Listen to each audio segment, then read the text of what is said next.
Hi everybody, I'm jumping into chapter 3 of this week, which was about web-based tools and productions. The first thing we needed to do for this assignment was listen to an educational podcast, and so the podcast I chose to listen to was called, excuse me, How to Truly Connect with Students and Why It Matters, and it was an interview with Dr. Lucy Lambert, and she wrote the book The Softer Side of Teaching. This really jumped into ways to connect and validate with your students in the classroom. She says it is hard to teach students anything when they don't trust you and they don't feel a sense of connection. And I think that's so true. I think even just in the real world, everyone just wants to feel connected to people and valued. So obviously the students in your classroom would want to feel the same way with you as well. She says some ways that you can do this is by valuing what the students say, even if it is off the charts. That creates a sense of connection with them. A quote directly from her said, "You're not going to be able to teach them the value of X unless they understand that they're valuable to begin with." She gave a few really, really good examples throughout the podcast that I really enjoyed. The first one she gave was about a student whose name was Larry. Larry had just moved to this town and was new to this school, and he would come into the class every day and he'd have his hood up and he'd lay his head down on the desk, and there really wasn't a lot of participation from him.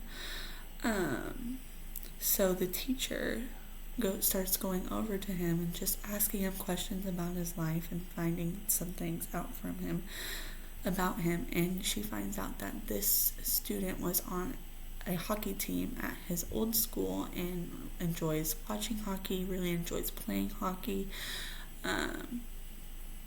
So the next day in class, she says something to the whole class and says, "Hey guys, did you see that game last night between the Dallas Stars and the Boston Bruins? What a game it was."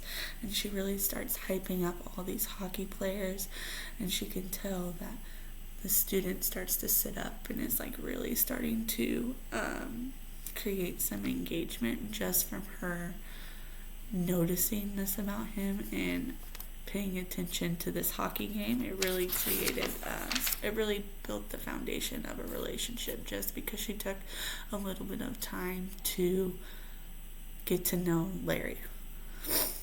The next thing in this podcast that it starts talking about is the students that just give really little effort.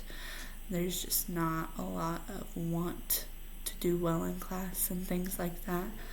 The thing she says is to praise the effort that they did give and then give a follow-up to that. So something like, "Thank you for taking the effort to turn in this paper, but here are the things I think we can do better next time." So like I said, saying something like, "Thank you for turning in the paper. However, I know going forward that you have a much better presence that you could give me. I'd be happy to work with you to see if together we could come up with a better paper."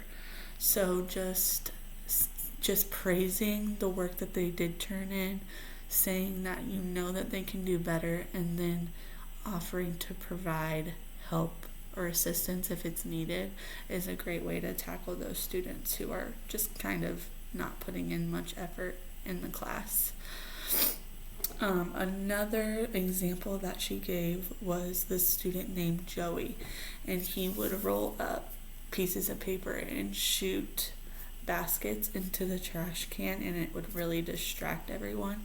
So instead of taking that as a negative and saying, "Joey, you need to go out in the hallway," or "Joey, you need to go to the principal's office," instead of doing that, saying, "Wow, great shot, Joey. Every time someone does something well, we will have Joey shoot a basket for it." And using those behaviors to your advantage if you can. Sometimes the situation doesn't allow for it, but if you can use the behavior and spin it as a positive, try to do that. The next question was, I really found the podcast to be informative. I actually took a lot away from it, and I think the tips and tricks she gave will be really helpful to my classroom in the future. The next question for this discussion was ways that Web 2.0 technologies can be used in the classroom.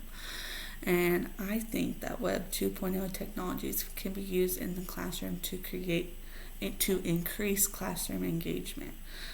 Students will be able to collaborate with their peers more and generate responses and even share completed work. So I think it really would just provide more of a teamwork kind of dynamic, saying just being like, wow, we're all really in this together and we're collaborating on everything that needs to be done, kind of like we do with our classes here online at Fort Hays. We all have to do the discussions, we're all seeing how everyone else is responding to it, and it really just creates a positive group atmosphere that we're gonna get through these courses together.